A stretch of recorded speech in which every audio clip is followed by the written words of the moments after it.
안녕하세요. 헬스데이터 A+ 장계은입니다. 제가 지금 나와 있는 이곳은 조선시대 치료받지 못하는 백성들을 구제하고 전염병 환자를 격리 치료하기 위해 설치된 관청, 서활인서가 있던 곳입니다. 코로나 팬데믹 4년 차인 2023년, 서활인서처럼 헬스데이터 A+도 각종 질병의 빅데이터를 분석해서 여러분의 건강을 지켜드리겠습니다. 헬스데이터 A+ 건강 상식 퀴즈. 하루 180리터의 혈액을 걸러 몸속 노폐물을 밖으로 배출하는 곳이죠. 적혈구를 만드는 조혈 호르몬을 분비하는 곳.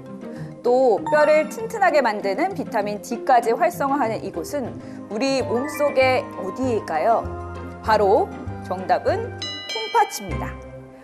콩과 팥을 닮았다고 해서 콩팥이라고 불리는 신장은 갑자기 나빠지면 커지는데 급성 신부정 상태가 3개월 이상 지속되면 만성으로 되고 콩팥 표면이 울퉁불퉁해지면서 크기가 줄어듭니다. 국민건강보험공단 빅데이터 분석에 따르면 우리나라 만성 신부전증 환자는 해마다 늘고 있는데 5년 사이 약 26% 증가 수치입니다.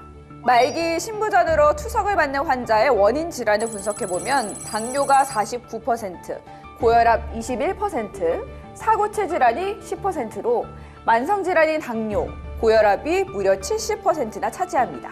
그러니 만성질환을 가지고 있다면 매년 국가건강검진을 통해 신장의 상태를 확인하시고 평소 몸의 변화를 유심히 관찰하시는 게 좋습니다. 혈압이 갑자기 높아지거나 눈 주위, 손발이 부어오를 때 자다가 일어나 소변을 자주 보고 소변이 콜라색으로 혈뇨가 나오거나 거품이 많은 단백뇨인 경우에는 급히 신장내과 진료를 받으셔야 됩니다. 이 밖에도 입맛이 없고 쉽게 피로하고 몸이 가려울 때도 만성 신부전증을 의심할 수 있습니다. 만성 신부전증은 암처럼 1기부터 5기로 나뉘는데 3기까지는 아무런 증상이 없다가 앞서 말씀드린 이런 증상들이 나타나면 투석과 이식을 준비해야 하는 4기일 수 있습니다. 그러니 당뇨와 고혈압이 있으신 분들은 신체 변화, 특히 소변의 변화를 잘 살피시기 바랍니다. 투석을 받는 만성 신부전증 환자들은 국민건강보험공단의 산정특례제도를 통해 지원을 받고 있습니다. 산정특례제도란 암 등의 중증질환이나 희귀질환, 중증난치질환을 앓고 있는 환자들에게 낮은 본인 부담료를 적용해 의료비 부담을 덜어주는 제도인데요. 올해부터는 만성 신부전증 투석 환자들의 산정특례제도 적용 범위가 확대됩니다. 올해부터는 당일 투석 여부와 상관없이 투석 혈관 시술 및 수술 관련 치료는 산정특례가 적용됩니다. 총 42개의 희귀, 이상질환이 산정특례제도 적용 대상에 새롭게 추가됐으니 도움이 필요하신 분들은 병원이나 국민건강보험공단에 문의해보세요. 이달의 건강 이슈, 청소년 주의력 결핍 과잉 행동장애 ADHD입니다. ADHD는 아동기에 많이 나타나는 장애로 주의력이 부족하여 산만하고 과다활동, 충동성을 보이는 상태를 말하는데 치료하지 않고 방치할 경우 학습은 물론 일상생활에 큰 문제를 불러올 수 있습니다. 빅데이터 분석에 따르면 우리나라 ADHD 연간 진료 환자 수는 2017년 약 30만 8천 명에서 2021년 58만 2천 명으로 약 80%나 급증했습니다. 그 이유가 뭔지 ADHD에 대해 전문의 선생님 연결해서 알아보겠습니다. 선생님 안녕하세요. 안녕하세요. 선생님, 주의력 결핍 과잉 행동장애 ADHD는 어떤 질환일까요? ADHD, 주의력 결핍 과잉 행동 장애는 그 진단명 자체에서 특징적인 증상을 이야기해주고 있는 진단인데요. 부주의, 과잉 행동 충동성으로 인해서 학업 수행, 또래 관계, 부모 자녀 관계 등 여러 가지 영역에서 어려움을 보이는 진단으로 이야기할 수 있습니다.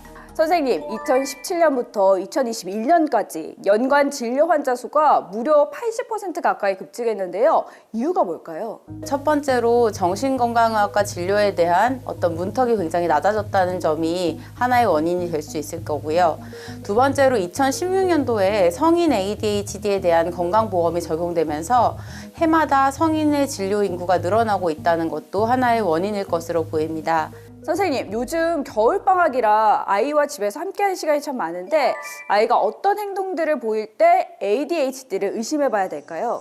주로 아이가 가만히 앉아있지 못하고 좀 착석에 어려움을 보인다던가 굉장히 말이 많고 산만하다던가 혹은 다른 사람들의 이야기를 끝까지 듣지 못하고 끼어드는 행동을 보인다던가 다른 사람의 차례를 좀 기다리는 행동들을 좀 어려워한다던가 이러한 모습들이 아이의 학교, 학원, 가정 등 여러 영역에서 아이가 뭔가 어려움이 생기고 있다라고 생각이 되시면 의심해 보시고 좀 진료를 보실 필요가 있을 것 같습니다. ADHD 진단을 받으면 어떤 치료를 받게 되나요? 주의력 회복이나 실행 기능을 회복시키고 보상 회로를 정상화시키는 치료로는 약물 치료가 유일하다라고 볼 수 있을 것 같고요. 비약물적인 치료에는 효과가 입증된 것으로는 정신의학적으로 ADHD 질병에 대해서 교육하는 것, 그리고 부모 교육이 가장 중요하고요. 아이가 또 스스로 시간을 관리할 수 있는 청소년 시기나 성인 ADHD 같은 경우에는 인지행동 치료가 매우 중요한 치료 기법입니다. 부모님들이 아이를 어떻게 대하고 도와줘야 되는지요? 아이의 행동에 대해서 이제 뭔가 벌을 주거나 화를 내시기 전에 그것을 대체하기 바라는 옳은 행동에 보상을 주고 잘 가르쳐 주어야 할 것 같습니다. 그래서 요즘에는 시중 서적에도 많이 나와 있어서 이를 이용해서 좀 적용해 보거나 혹은 전문의를 찾아가서 현재의 아이의 이제 인지 발달 상태, 주의력 발달 상태를 정확하게 평가하고 도움 받으시는 것도 추천드립니다. 선생님 감사합니다. 감사합니다. 헬스데이터 A+가 빅데이터 분석을 통해 뽑아낸 이달의 건강 이슈. 두 번째는 겨울이 최악인 땀 악취증입니다. 사람의 몸에는 아포크린샘과 에크린샘이라는 두 종류의 땀샘이 있는데요. 땀 악취증은 주로 아포크린샘에서 분비되는 물질이 세균에 의해 분해되면서 암모니아를 만들어내기 때문입니다. 지난해 1월부터 6월까지 땀 악취증 진료 환자 수 분석 그래프인데요. 1, 2월에 월등히 많죠.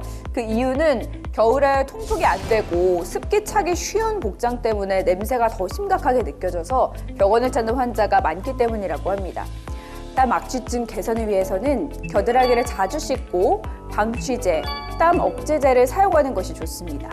증상이 심각하다면 보톡스 주사나 레이저 치료, 초음파 치료, 아니면 기하 조직 절제법 등의 수술적 치료도 시도해 볼 수 있다고 하네요. 어느새 2023년 1월 달력도 넘겨야 될 때가 되었습니다. 새해를 맞아 세우신 건강계획 혹시 실천하지 못하고 계신다면 2월엔 꼭 실천해 보시기 바랍니다. 여러분 매일매일 건강하세요. 채널 A